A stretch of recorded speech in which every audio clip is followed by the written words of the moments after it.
जय माता दी, जय माँ सर्वेश्वरी, जय माँ जगदम्ब। श्री दुर्गा सप्तशती हिंदी पाठ वाचन। तीसरा अध्याय, सेनापतियों सहित महिषासुर का वध। ध्यान। श्री जगदम्बा के श्री अंगों की कांति उदय काल के सहस्रों सूर्यों के समान है।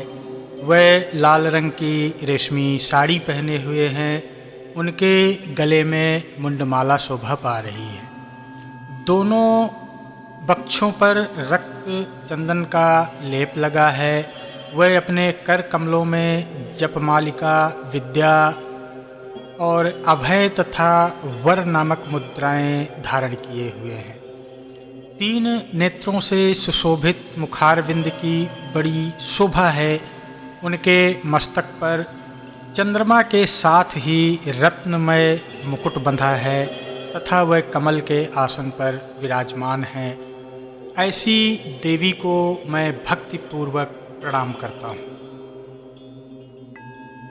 ऋषि कहते हैं, दैत्यों की सेना को इस प्रकार तहस नहस होते देखकर महादैत्य सेनापति चिच्छुर क्रोध में भरकर अंबिका देवी से युद्ध करने के लिए आगे बढ़ा।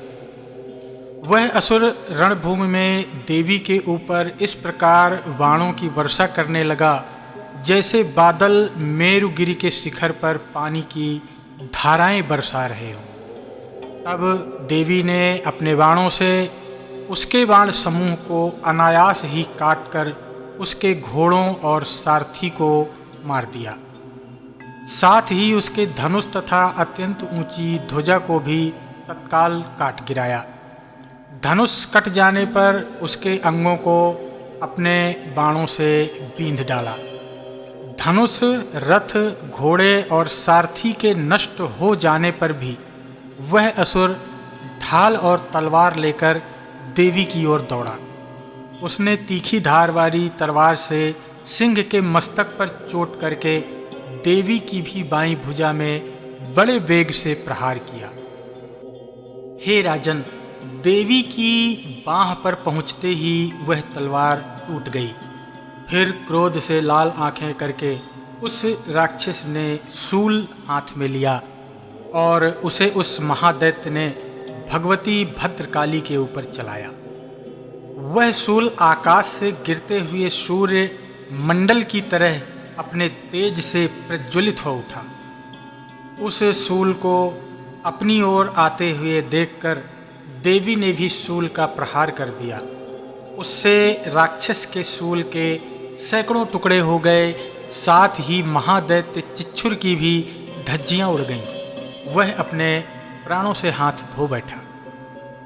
महिषासुर के सेनापति उस पराक्रमी चिच्छुर के मारे जाने पर देवताओं को पीड़ा देने वाला चामर हाथी पर चढ़कर आगे आया। उसने देवी के ऊपर शक्ति का प्रहार किया, किंतु जगदम्बा ने उसे अपने हुंकार मात्र से आहत एवं निष्प्रभ करके तत्काल पृथ्वी पर गिरा दिया। शक्ति टूटकर गिरी हुई देखकर चामर को अत्यंत क्रोध हुआ। अब उसने शूल चलाया, किंतु देवी ने उसे भी अपने बाणों द्वारा काट डाला। इतने में ही देवी का सिंह उछलकर हाथी के मस्तक पर चढ़ बैठा और उस दैत्य के साथ खूब जोर लगाकर युद्ध करने लगा। वह दोनों लड़ते लड़ते हाथी से पृथ्वी पर आ गए और अत्यंत क्रोध में भरकर एक दूसरे पर बड़े भयंकर प्रहार करते हुए लड़ने लगे। तदनंतर सिंह बड़े वेग से आकाश की ओर उछला और नीचे आते हुए उसने पंजों की मार से चामर का सिर धड़ से अलग कर दिया। इसी प्रकार उदग्र भी शिला और वृक्ष आदि की मार खाकर रणभूमि में देवी की हाथ से मारा गया तथा कराल भी दांतों, मुक्कों और थप्पड़ों की चोट से धराशायी हो गया। क्रोध में भरी हुई देवी ने गदा की चोट से उद्धत का कचूमर निकाल दिया। भिंदीपाल से बाष्कल को तथा बाणों से ताम्र और अंधक को मौत के घाट उतार दिया। 3 नेत्रों वाली परमेश्वरी ने त्रिशूल से उग्रास्य, उग्रवीर्य तथा महाहनु नामक दैत्य को भी स्वर्गलोक भेज दिया। तलवार की चोट से विडाल के मस्तक को धड़ से काट गिराया। दुर्धर और दुर्मुख इन दोनों को भी अपने बाणों से यमपुरी भेज दिया। इस प्रकार अपनी सेना का संहार होता देख महिषासुर ने भैंसे का रूप धारण किया तथा देवी के गणों को त्रास देना आरंभ किया। किन्हीं को थूथन से चोट पहुंचाई, किन्हीं के ऊपर खुरों का प्रहार किया, किन्हीं किन्हीं को पूंछ से चोट पहुंचाई, कुछ को अपने सींगों से विदीर्ण करके, कुछ गणों को अपने वेग गति से, किन्हीं को सिंहनाद से और कुछ को चक्कर देकर और बहुत से को निश्वास वायु के झोंके से धराशायी कर दिया। इस प्रकार गणों की सेना को गिराकर वह असुर महादेवी के सिंह को मारने के लिए झपटा। इससे जगदम्बा को बड़ा क्रोध आया।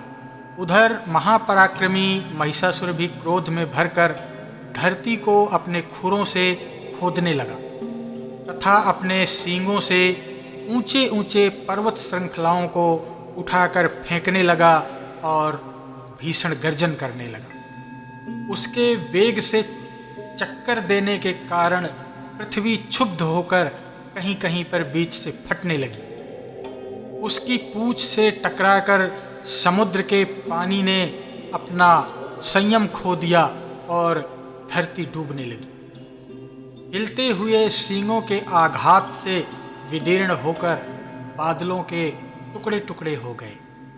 उसके श्वास की प्रचंड वायु के वेग से उड़े हुए सैकड़ों पर्वत आकाश से नीचे पृथ्वी पर पुनः गिरने लगे। इस प्रकार क्रोध में भरे हुए उस महादैत्य को अपनी ओर आते हुए देख चंडिका ने उसका वध करने के लिए महान क्रोध किया। उन्होंने पास फेंककर उस महान असुर को बांध लिया। उस महासंग्राम में बंध जाने पर उसने भैंसे का रूप त्याग दिया और तत्काल सिंह के रूप में वह प्रकट हुआ। उस अवस्था में जगदम्बा ने ज्यों ही उसका मस्तक काटने का उद्योग किया त्यों ही वह खड्गधारी पुरुष के रूप में दिखाई देने लगा। तब देवी ने तुरंत ही बाणों की वर्षा करके ढाल और तलवार के साथ उस पुरुष को भी बींध डाला। इतने में ही वह महान गजराज के रूप में परिवर्तित हो गया तथा अपनी सूंड से देवी के विशाल सिंह को खींचने और गर्जन करने लगा। खींचते समय देवी ने तलवार से उसकी सूंड काट दी। तब उस महादैत्य ने पुनः भैंसे का शरीर धारण किया और पहले की ही तरह सभी चराचर प्राणियों सहित तीनों लोकों को व्याकुल करने लगा। तब क्रोध में भरी हुई जगन माता चंडिका का बारंबार उत्तम मधु का पान करने और लाल आंखें करके हंसने लगीं। इधर वह बल और पराक्रम के मद से उन्मत्त हुआ राक्षस गर्जन करने लगा और सींगों से चंडी के ऊपर पर्वतों को फेंकने लगा। उस समय देवी अपने बाणों के समूह से उसके फेंके हुए पर्वतों को चूर्ण करते हुए बोली। बोलते समय उनका मुख मधु के मद से लाल हो रहा था और वाणी लड़खड़ा रही थी। ओ मूढ़, मैं जब तक मधु पीती हूँ तब तक तू क्षण भर के लिए खूब गर्जन कर ले।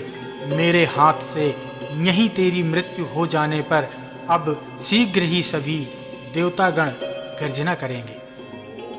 यूँ कहकर देवी उछली और उस महादैत्य के ऊपर आरूढ़ हो गईं। फिर अपने पैर से उसे दबाकर उन्होंने शूल से उसके कंठ में आघात किया। उनके पैर से दबा होने पर भी महिषासुर अपने मुख से दूसरे रूप में बाहर आने लगा। अभी आधे शरीर से ही वह बाहर निकलने पाया था कि देवी ने अपने प्रभाव से उसे रोक दिया। आधा निकला होने पर भी वह महादैत्य देवी से युद्ध करने लगा। आधा निकला होने पर भी वह महादैत्य देवी से युद्ध में निरत हुआ। तब देवी ने बहुत बड़ी तलवार से उसका मस्तक काट गिराया। फिर तो हाहाकार करती हुई दैत्यों की सारी सेना भाग खड़ी हुई तथा संपूर्ण देवता अत्यंत प्रसन्न हुए। देवताओं ने दिव्य महर्षियों के साथ दुर्गा देवी का स्तवन किया। गंधर्व गाना गाने लगे और अप्सराएं नृत्य करने लगी।